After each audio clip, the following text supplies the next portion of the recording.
Exactly in 10 days, on June the 15th, the first Global Peace Summit will begin in the Swiss city of Bergenstock. The event will be aimed at reducing the risks associated with Russia's invasion of Ukraine and tightening the international isolation of the aggressor country, Western diplomats say. Russia will not be at the first summit. It was not invited to Switzerland, thus Moscow is trying to disrupt the meeting.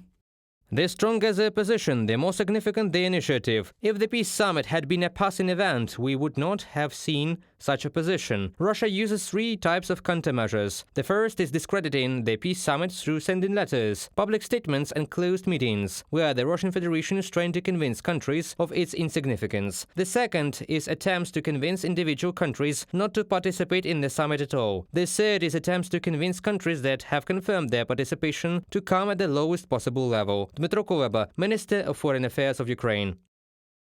Ukraine and Switzerland sent out invitations to the summit to approximately 160 countries and international organizations. Hungary, Pakistan and a number of other states have not yet given a final answer. The invitation to Switzerland was rejected by Beijing and Saudi Arabia because they believe that Russia should be part of the summit. Junior officials, not leaders, will go to the summit from Brazil, India and the Republic of South Africa, Bloomberg writes. На жаль. Unfortunately, Russia is using China's influence in the region, using Chinese diplomats and doing everything to disrupt the peace summit. Unfortunately, such a large, independent and powerful country as China is a tool in the hands of Putin.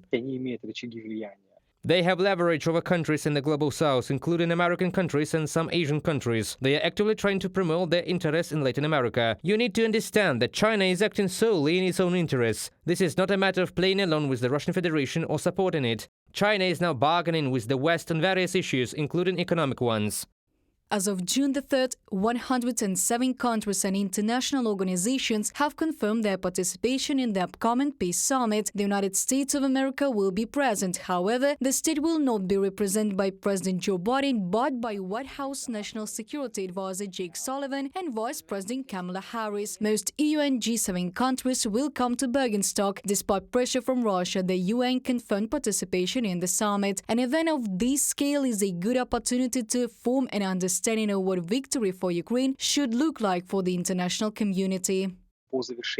There will be a communiqué signed by the states at the end of the summit, and what will be contained in that communiqué will further form the basis for the development of a specific plan on these 3 points. How to implement them, what should follow what, that is, step-by-step instructions for how we will do this. After this, there will be work to have a finalist version, and then indeed it will be possible to transfer it to the Russian Federation. Nuclear, energy and food security, prisoner of war exchange in the all-for-all format, and the return of Ukrainian children illegally deported by Russia. These 3 points of the Ukrainian peace formula will become key at the summit in Switzerland. The remaining 7 points of the formula will likely be discussed at future meetings. According to the Bloomberg news agency, the next peace summit could take place in the autumn of 2024. The involvement of representatives of the aggressor country is also not ruled out if Russia takes a more constructive position. Reported by Diana Kolesnik, Valeria Nekipelova, UATV News.